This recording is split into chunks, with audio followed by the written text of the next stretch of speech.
হ্যাঁ খুব ভালো। সারাদিন শুধু মোবাইল টিপে না, কাজকর্ম আছে তোর? তো লজ্জা করে না?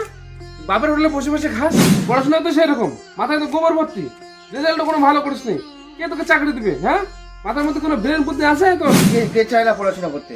এখন আমার যদি মাথা না থাকে তো আমি কি করবো? সরস্বতী মা আমাকে আশীর্বাদই করে না। যত ঘোষ নন্দ ঘোষ, সরস্বতী পূজার দিন সকাল 10টায় ঘুম থেকে উঠিস, উঠে কোনোদিন অঞ্জলি দিছিস? কোনোদিন তো সরস্বতী মাকে প্রণামটাও করিস নাই, তো আশীর্বাদ দিবে?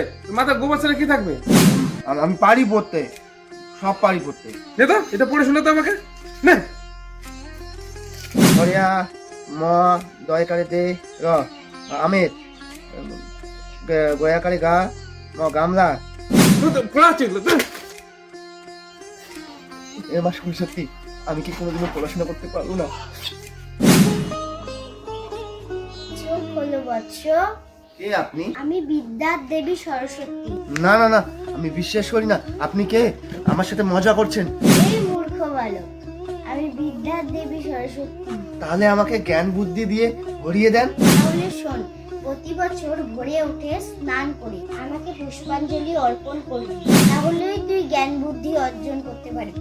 আমি তোকে আশীর্বাদ করছি।